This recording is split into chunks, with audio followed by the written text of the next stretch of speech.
7:25 minutos en el territorio continental ecuatoriano, buscando la verdad en la revista de opinión Democracia. Queremos dar la bienvenida al señor ministro de Gobierno, doctor Henry Cucalón.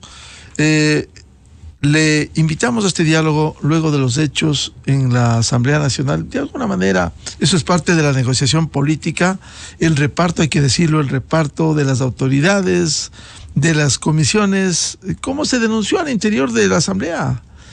Gente de Izquierda Democrática, no sé si quepa decir la gente decente, de Pachacutic también, que denunció este reparto de comisiones y de canonjías en la Asamblea Nacional. Otro será el escenario cuando concurra el presidente este martes a defenderse del juicio político. Señor ministro, ¿cuál es su lectura de lo ocurrido ayer? Luego hablaremos de la presencia del presidente este martes en el juicio político. ¿Cuál es su lectura? Se esperaban 96 votos a favor de Virgilio Saquicela. Buen día. Muy buenos días, un gusto como siempre estar aquí en Radio Democracia. Un saludo afectuoso para todos los quienes nos siguen, los oyentes y quienes nos siguen en las redes sociales. Lo de ayer, guste o no, porque evidentemente la presidencia del señor Saquicela le ha quedado debiendo largo al pueblo ecuatoriano, es el resultado de las elecciones de dignidades del Parlamento ecuatoriano, un poder distinto al del Ejecutivo, y por más que uno no concuerde, uno debe respetar. Esa es la democracia. Lo que le debe importar y preocupar al pueblo ecuatoriano es ¿a dónde van? ¿Cuál es la agenda legislativa que se promueve? ¿Es una agenda legislativa pro impunidad o es una agenda legislativa pro Ecuador?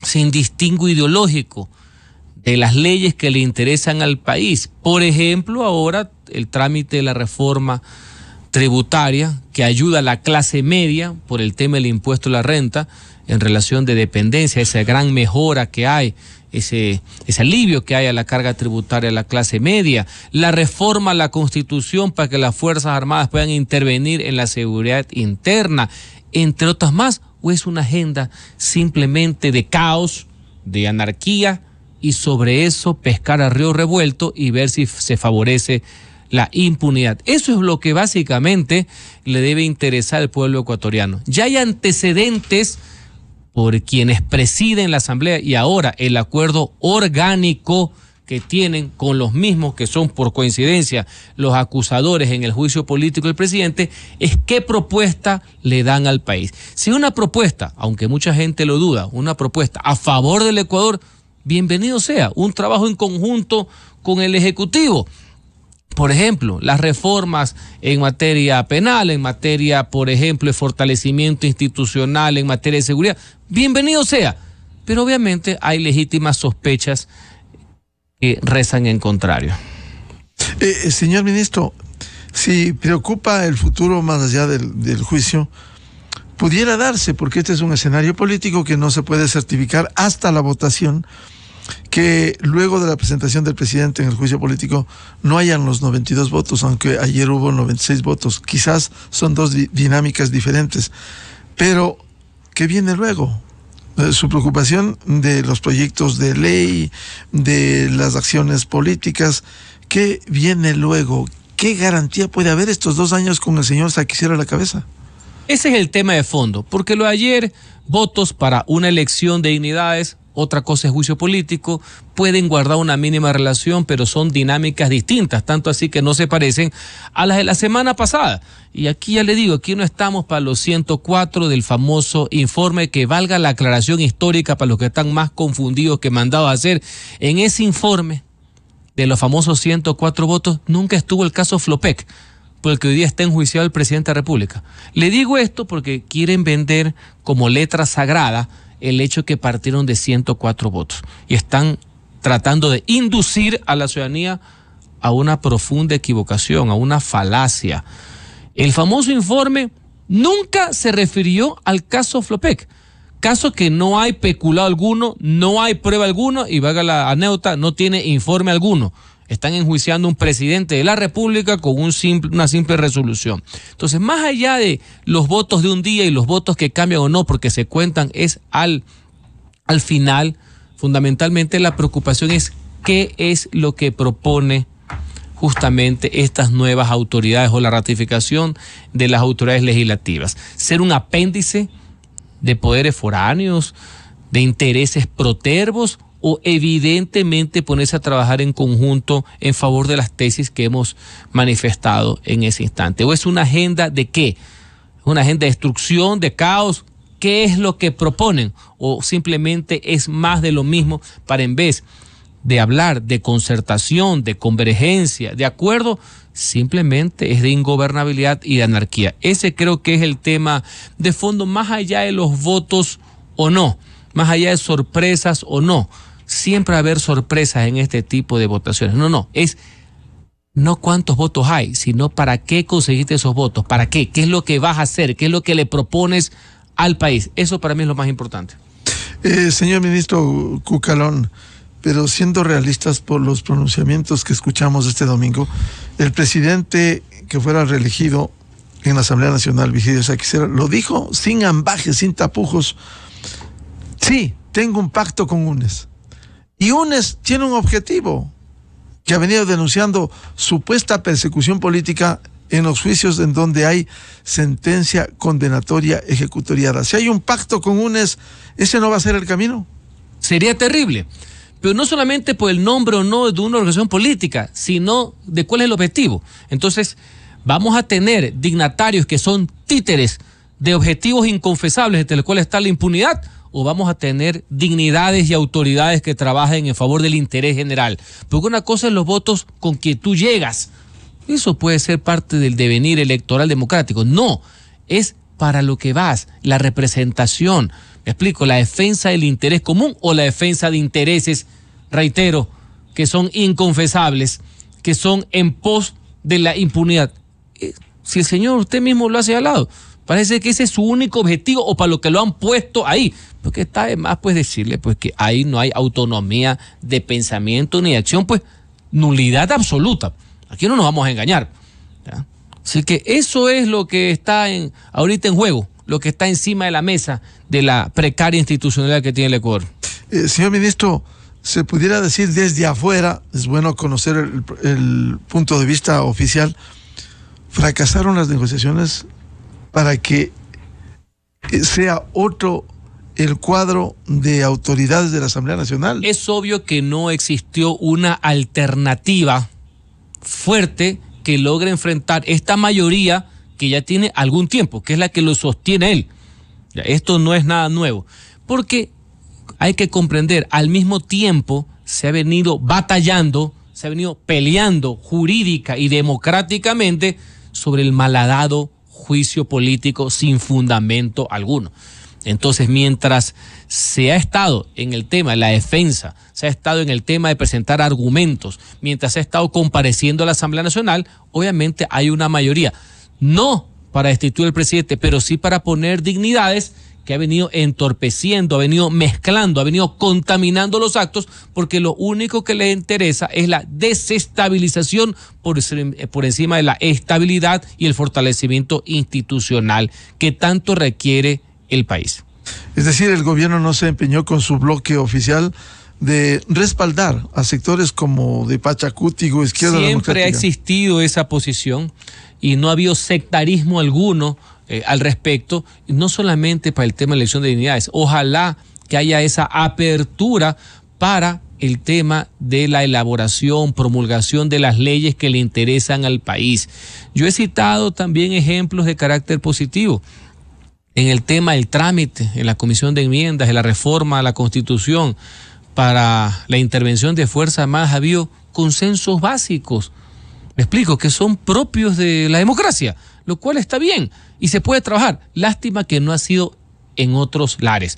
El tema de la intentona, ahora utilizando la figura, sí, constitucional del juicio político, pero sin ninguna prueba, sin ninguna base para destituir ahora por cuarta vez y dejar a un lado al presidente de la República del poder democráticamente elegido, ha sido la constante en todos estos meses. Bueno, desde el principio del mandato, pero recordemos que venimos en esto desde el mes de enero, generando un mar de incertidumbres Los señores asambleístas, no todos, se han convertido en los primeros y mayores enemigos de la economía del país, por citar un ejemplo. Vamos para el 5º mes de esta intentona, justamente dejar sin el cargo al presidente de la República, y no saben el daño que se le ha causado. Esto sin perjuicio de señalar lo que varios analistas, ciudadanos, inclusive no adeptos a las tesis del gobierno, de que el tema del juicio político no tiene ni pies ni cabeza, no tiene ninguna base, no tiene ninguna prueba, no hay absolutamente nada. Y eso mañana el presidente de la República lo va a ir a demostrar. Señor ministro, como se suele decir en los corrillos legislativos, y usted tiene amplia experiencia, ¿cree usted que desde el gobierno falló el muñequeo político para que no se logren esos 96 votos? Lo mismo que hace unos segundos, porque la pregunta es la misma con otro tono. Obviamente siempre existió el interés de que exista una alternativa a ese liderazgo, a esas dignidades que ya sabemos cómo trabajan. Evidentemente no se obtuvo las mayorías necesarias, entre otras cosas porque una de las cosas más importantes que se quiere hacer justamente tiene que ver con la estabilidad del país en lo del juicio político, sino que van justamente en líneas que hicieron que coincidan.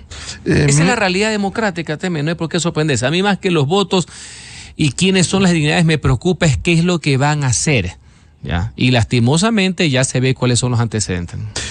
Señor ministro, bueno, y el presidente irá mañana, ¿va a ser contundente en sus respuestas si, como usted ha reiterado, no hay pruebas y les llevan a este juicio? ¿Va a ser contundente para demostrar su inocencia? Inclusive asambleístas que ayer votaron por la elección de dignidades, la semana pasada dijeron que no hay prueba alguna contra el presidente de la República y que el juicio, jurídicamente hablando, no tiene razón de ser. Inclusive gente que votaron ayer.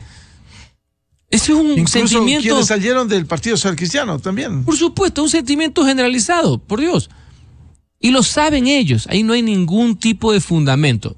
Y pese a que los agoreros del desastre siempre manifestaron que no iba a pasar, mañana el presidente de la República, él sí, un demócrata convencido, va a ir a la Asamblea Nacional. Pese a que es un proceso viciado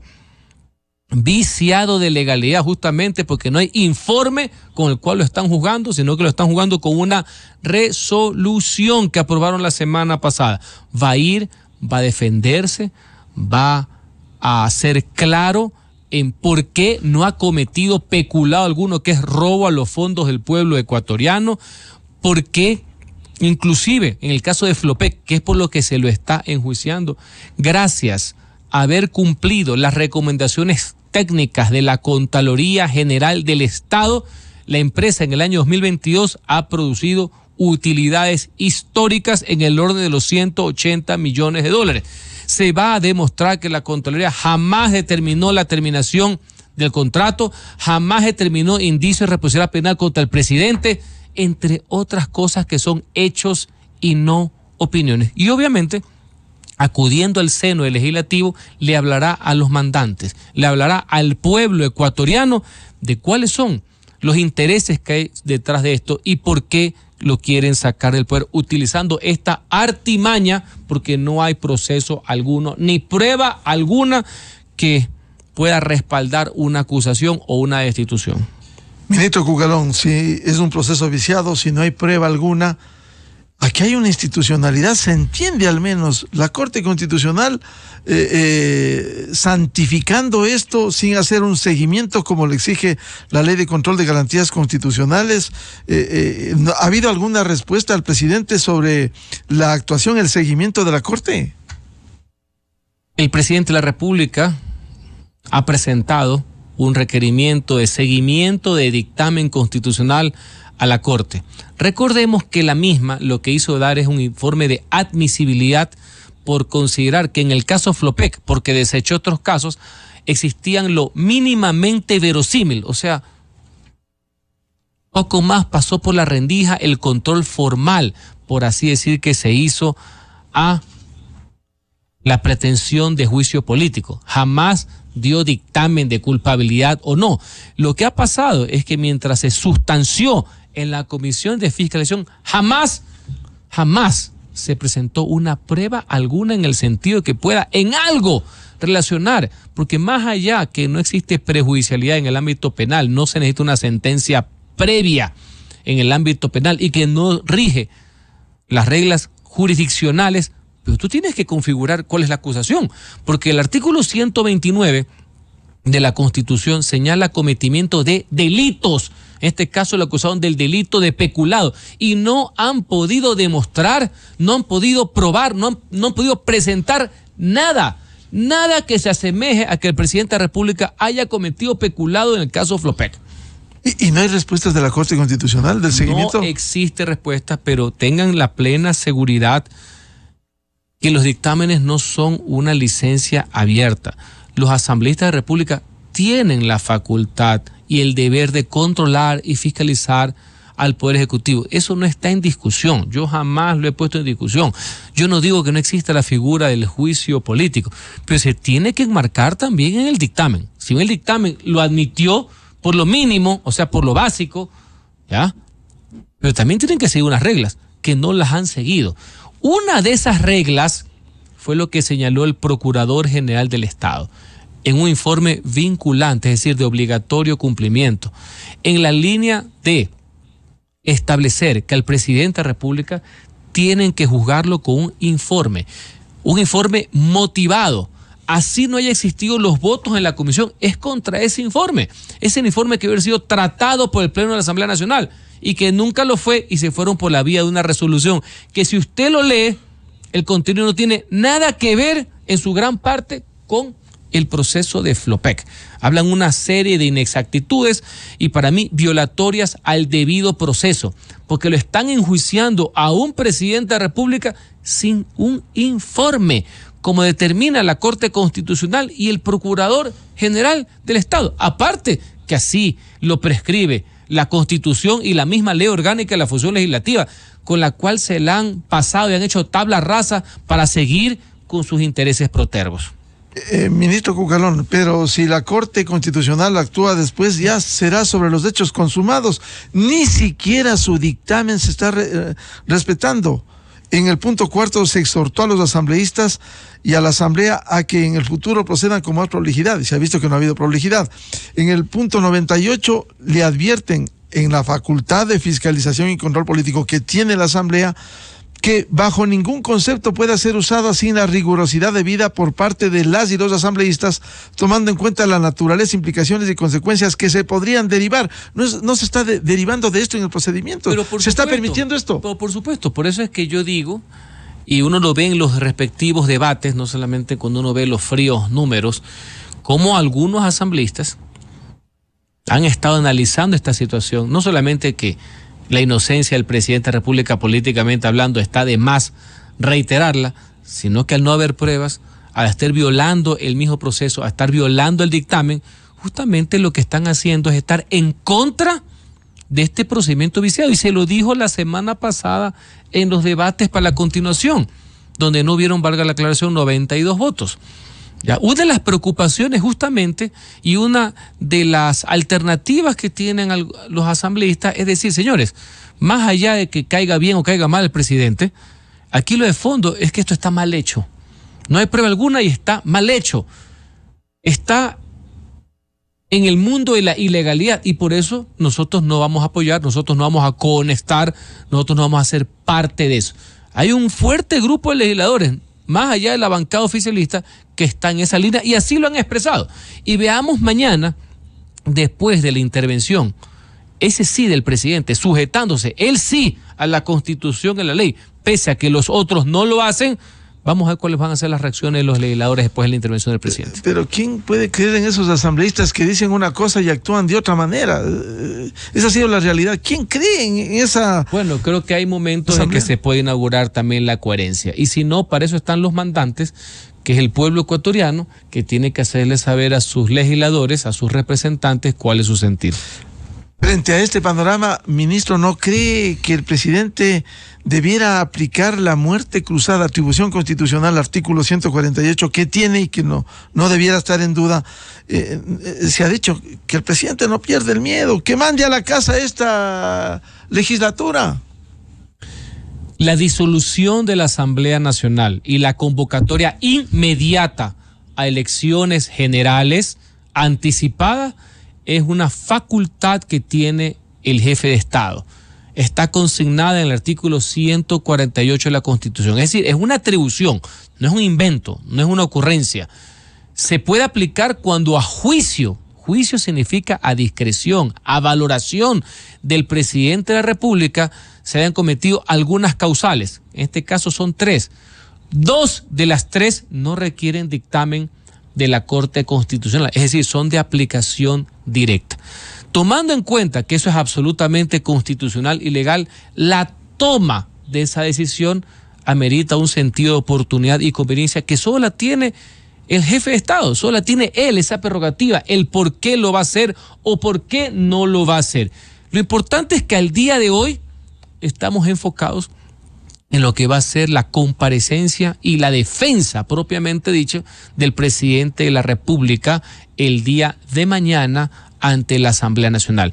Pero eso que usted ha señalado, denominado común y coloquialmente muerte cruzada, que es la disolución de la Asamblea, está ahí, es una prerrogativa. Tanto es así que la Asamblea Nacional el año pasado, en junio, ya se le aplicó al presidente de la República.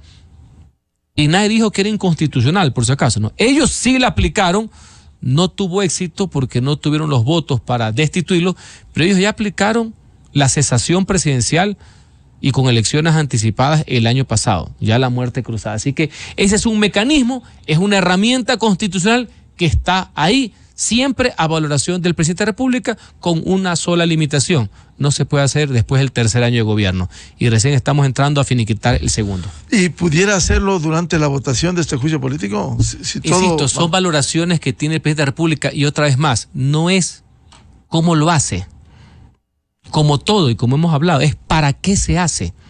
No es con quién usted vota, es para qué vota. ¿Ya? Como le digo, ¿para qué votaron ayer? ¿Para qué se juntaron ahora sí de forma orgánica y formal? Ya no coyuntural, ya no puntual, ya no porque le voy a hacer oposición a este. No, ya ayer orgánicamente, ¿para qué se juntó esa mayoría? Esa es la preocupación de la gente, no quiénes son la mayoría que le interesa. Lo mismo yo le digo a usted, no es en qué momento se toma o no se tomaría esa decisión, es para qué se la toma. Ese es el tema de fondo, ese es el desafío. Aquí todas las decisiones que deben tomar los poderes públicos deben ser en función de la gente, en función de país, en función de los ciudadanos, en defensa del interés general, obviamente. ¿Pero estamos cerca o lejos de la muerte cruzada? Tengo cerca de 100 días siendo ministro, me lo han preguntado en todas las entrevistas y con mucho gusto le digo, esa herramienta está ahí en la Constitución. Todos los que han estado y hacen un poco de análisis decían que cuando iba a haber el levantamiento en el febrero, entonces ya la muerte cruzada.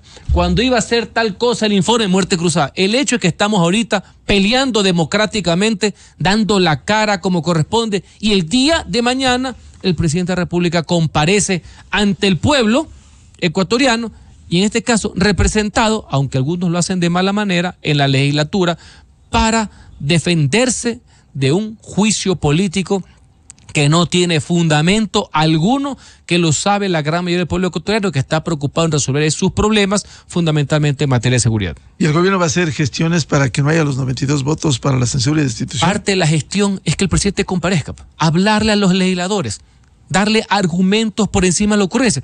¿Qué mayor ejercicio de convencimiento, qué mayor ejercicio democrático de contraste de posiciones, qué mayor ejercicio democrático puro que acudir, pues? Y todos los días, cuando hemos venido haciendo este ejercicio, de venir a los medios de comunicación de forma constante, cuando el equipo de defensa y los parlamentarios fueron a la comisión de fiscalización, donde se enfrentaron las partes, ¿usted no cree que eso no es un ejercicio de convencimiento para que no haya los votos? Pero por supuesto, es parte de un ejercicio de concientización, no solamente a tus jugadores políticos, como son los asambleístas, sino al país. Porque si nos hemos quedado con la narrativa inicial de hace unos meses, donde el caso Flopec ni siquiera existía. Recuerde que el caso Flopec lo pusieron como relleno de otros 2 casos que la misma Corte Constitucional se lo batió. Recordemos que desde enero han venido balbuceando inclusive una acusación de traición a la patria. Recordemos que este es el único caso en el mundo en que enero se anunció que lo iban a enjuiciar políticamente al presidente y no sabían por qué. Recuerde que en el mes de febrero hubo el baile de las causales, después hubo el baile de las acusaciones y todo eso se ha venido revirtiendo gracias al diálogo, gracias a presentar nuestras posiciones, gracias al debate, gracias a confrontar, porque si no, no estuviéramos ni siquiera ahorita aquí, pues, estimado Miguel. Señor ministro, ¿no sería bueno advertirles a los 137 asambleístas que de proceder, de avanzar con este proceso viciado, sin pruebas, como usted ha reiterado, que se van a ir a la casa, muchos de los cuales nunca más volverán a la asamblea de la forma como llegaron? Advertirles que está allí esta herramienta constitucional y que se van a ir a la casa. Bueno, más allá de eso, porque con o sin ese tema, la herramienta constitucional siempre ha existido. Tanto es así que la asamblea se le aplicó al presidente de la República. Sí es importante decirles, exhortarles a los asambleístas que actúen conforme a derecho y que fiscalicen con responsabilidad, porque siempre van a existir responsabilidades. ¿Qué pasa si mañana, sin perjuicio de lo que esté o no esté el Ejecutivo, qué pasa si la Corte Constitucional señala que han inobservado el procedimiento, la Constitución y la ley? Nadie está exento de nada. Cuidado, se confunde la inmunidad parlamentaria para efectos de fiscalización en materia penal, de no ser enjuiciados penalmente, lo que son las responsabilidades políticas, en este caso, ante la Corte Constitucional, que ya ha demostrado, como en el caso del Consejo de Participación Ciudadana, que quienes desacaten sus dictámenes, como cualquier funcionario servidor público, incluido el presidente de la República, están sujetos a responsabilidades. Y las garantías en el juicio, señor ministro, recordemos que cuando se votó en junio del año pasado, casi adjudican 4 votos mal sufragados en la Asamblea Nacional. ¿Qué garantía hay con el señor Saquicela, que ya hizo eso? Entonces, ese es un tema que hay que analizar profundamente y el pueblo ecuatoriano debe estar sigiloso, debe estar muy pendiente de lo que suceda en todas estas horas, el día de mañana, de que no haya acciones fraudulentas, que no se quiera cometer alguna trafacía al respecto, sino que se respete la institucionalidad, la que los legisladores han jurado y han prometido defender, y nosotros también. Entonces, ciñámonos a las reglas del debido proceso y al libre juego de las ideas en democracia. Y si no hay los votos, hagamos el escenario, mañana va el presidente, luego viene la votación, y si no hay los votos... No es la votación inmediata, por si acaso, y quiero también... ¿Será el fin de semana tal vez? Hay unas horas, unos plazos, unas convocatorias que yo sé que quienes les fastidian las reglas y la ley, que dicen que la ley es una mera referencia y viven en el mundo del simplismo, les fastidia.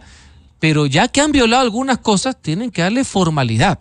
Esto no es ningún juego de parchís, señores. Es un impeachment, es un juicio político nada más y nada menos que a un presidente de la República. Y cuidado con los precedentes que están dejando por sentado. Así que la votación será en otro momento. Me imagino que va a haber un momento de reflexión después de la intervención del presidente, de los interpelantes, del debate que se arma en el pleno de la Asamblea Nacional y después las respectivas convocatorias. Y si, insisto, señor ministro, y si no hay los votos, ¿qué vendría luego? ¿Hay el espacio para...? Eso es lo que análisis? A mí más me llama la atención. ¿Qué viene luego? El diálogo siempre está abierto, el ánimo de un acuerdo básico sobre temas fundamentales, como es, por ejemplo, el tema de la seguridad. Ese debe ser el tema que nos una, la famosa unidad de propósito. Otras cosas nos van a diferenciar y para eso son las elecciones, para zanjar esas diferencias y que el pueblo con su voto obviamente solucione el tema democráticamente hablando. Eso es lo que a mí me llama la atención. ¿Vamos a ponernos a trabajar en una agenda común en serio o la agenda común es el relajo? Seguir por el quinto, por el sexto y por el séptimo intento de derrocar al presidente de la República con maquillajes constitucionales o favorecer a la impunidad. ¿Cuál es la agenda? Nosotros queremos una agenda pro país. No tenemos ningún problema. Por eso la mayor preocupación que tienen los ciudadanos es no quienes dirigen la legislatura, sino para qué la dirigen. ¿Ya? Si van a ser títeres de intereses inconfesables o van a ser servidores del interés general. del interés del pueblo ecuatoriano. Eso al final de cuentas es lo que más importa. Me remito a lo que dijo ayer, luego de la reelección, el señor Virgilio Saquicela, que dijo que hay un pacto con UNES, con el correísmo. Y el correísmo lo que viene luchando es la impunidad. Y digo, ¿qué va a suceder con esta sentencia del caso Sobornos, en donde 10 jueces nacionales, entre ellos el actual presidente de la Corte Nacional, Iván Saquicela, el actual presidente del Consejo Nacional de la Judicatura, Vilman Terán, declararon administrando justicia en mérito de la prueba actuada en la audiencia del juicio, se declara la existencia del delito de cohecho pasivo propio agravado? ¿Qué va a pasar en el país? Cierto es que el COIP, artículo 658, da la atribución a la revisión de una sentencia, pero estos mismos jueces declararon la culpabilidad y estos mismos jueces van a permitir que haya revisión de esto. Yo soy respetuoso, acérrimo de la independencia judicial, y de eso ha también dado pruebas el gobierno nacional. Así lo he hecho toda mi vida. Una de las peores perversiones que existen en política es cuando los políticos le meten las manos o las pezuñas, como diría un expresidente de la Corte, a la justicia. Unos de frente y otros camuflados. Y ya conocemos su largo historial. Esos que ahora se rasgan las vestiduras y hablan de moral y hablan de corrupción y que les interesa siempre estar metidos en la justicia, en vez de ganar adeptos con los discursos, con la fuerza de las ideas, ganan adeptos de forma clientelar, teniendo jueces de bolsillo, justamente para ellos sí generar actos de corrupción o para que ellos favorezcan su impunidad absoluta, y también vender los chantajes a otros, ya que no los pueden conseguir por sus valores, los hacen a través del miedo.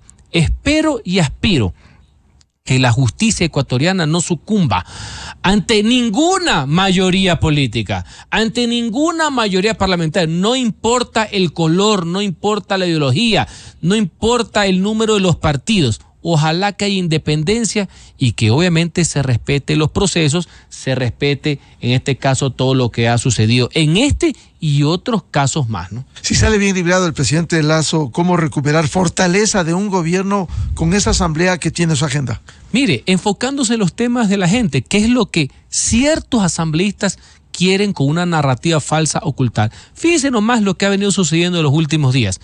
Ha habido una mejora, no una solución global, pero había una mejora en los temas de seguridad. La incorporación de los generales Paco Moncayo y Wagner Bravo se nota, y la intervención de Fuerzas Armadas en coordinación con la Policía Nacional se nota fehacientemente que hay ostensiblemente un cambio en materia de seguridad. La semana pasada, por poner un ejemplo, se hizo algo inédito en el mundo: el canje de deuda, $1.000 millones por conservación, es decir, una mejora económica que va en beneficio de todos los ciudadanos bajo los nuevos lineamientos que convergen en el mundo, que es el respeto al medio ambiente. Por ese valor no ha existido, no existe en ninguna parte del mundo. Eso es algo paradigmático, lo cual es noticia mundial al respecto. Más en el exterior, el acuerdo con China, pero un hecho, ahí viene, pero ahí a falla el gobierno, seguido, la información. Un acuerdo histórico, un tratado de libre comercio que refleja el pragmatismo del gobierno en la defensa de los intereses, nada ideologizado, con China, uno de los más grandes, por si no el mercado más grande que existe actualmente, donde los productos ecuatorianos puedan estar en China, porque recordemos que los productos chinos ya están acá. Ahora nos toca a nosotros estar allá, y eso es más empleo, eso es mayor bienestar para el pueblo, eso es comercio internacional, y se hizo en tiempo récord, en menos de un año, que no lo han hecho ningún país también en el mundo. Al día siguiente, la presentación de una reforma tributaria a favor de la clase media. Es decir, hay muchas acciones en paralelo. Le he hablado de política exterior, sí, le he hablado de economía, le he hablado de tributos, le hablo de seguridad, y eso demuestra que más allá de los errores que se pudieron haber cometido, se cometen, hay una fuerte acción por volcar todo el poder del Estado en favor de la gente. Hay mecanismos de rectificación, se nota que hay un trabajo de por medio, se nota que hay responsabilidad, pero lastimosamente hay personas que no les interesa el país, lo único que les interesa es generar caos para pescar a río revuelto. Pero el gobierno también no debiera posicionar bien todos estos hechos destacados para que en el imaginario colectivo diga, no hace nada este gobierno. No, y poco más a mucha gente de los politiqueros tratan de querer tapar el sol con un dedo, pero la ciudadanía está consciente, ha visto al respecto, y más allá de las críticas que puede existir, sabe que hay un gobierno responsable. Por eso, entre otras cosas, usted ve que a la gente le interesa es el para qué trabajas, para qué estás, no solamente los dimes y diretes y las peleas que no llevan absolutamente a nada. Señor ministro, para concluir, ¿cómo se operaría la muerte cruzada en el escenario que aplique la Constitución? Creo que he sido consecuente con todo el hilo que me ha preguntado varias veces. Esa es una herramienta constitucional, está prevista en el artículo 148 de la misma, es a discrecionalidad y juicio del primer mandatario. Hoy estamos en la etapa de juicio político y mañana el presidente va a ir a la Asamblea a defender su inocencia y a decirle al país de que no ha cometido peculado alguno y que no hay prueba alguna. Le pregunto, ¿pero está firmado el decreto? No está firmado el decreto, porque si estuviera firmado el decreto estuviera ejecutado, mi querido maestro. Claro, no está firmado el decreto. Lo que ha hecho el presidente en muchas ocasiones es que el proyecto de decreto siempre lo ha tenido bastante cerca de su escritorio. Lo ha dicho varias veces, pero si estuviera firmado sería otra realidad jurídica, más allá que no hay que sorprenderse del tema. Ahorita estamos en otra etapa y lo que hay que pensar es, más allá de juicios políticos, más allá de disoluciones de la Asamblea, ¿qué es lo que le conviene al país, a los 18 millones de ecuatorianos? Eso es lo que nos tiene aquí. ¿Qué es lo que le conviene al país? Claro, y lo que viene luego del juicio político. Por supuesto, y ojalá que ese ejercicio de racionalidad en favor de los ciudadanos lo aplique todo el mundo que son autoridades y parte de la clase política. Bien, al señor ministro de Gobierno, doctor Henry Cucalón, gracias. La presencia aquí en la revista de Opinión Democracia, buscando la verdad. 8:01 en el territorio continental ecuatoriano. Vamos a una pausa publicitaria y ya volvemos con 3 invitados para hablar sobre la nueva conformación de la Asamblea Nacional. Invitados César Ron, exasambleísta Gabriela Panchana y el sociólogo Juan Cubi.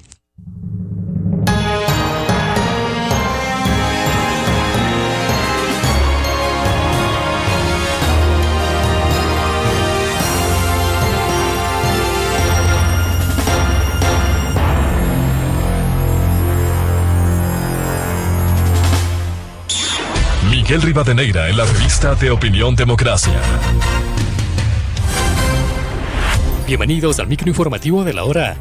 La reforma tributaria de Guillermo Lasso plantea ajustes a la actual tabla del pago del impuesto a la renta. Ahora los contribuyentes pagan entre el 5 y el 37% de impuesto a la renta de acuerdo con su nivel de ingresos. La reforma mantiene las tarifas pero mejora los rangos de ingresos considerados para determinar la tarifa a pagar. Esto tiene como efecto una reducción en el impuesto a pagar, incluso en algunos casos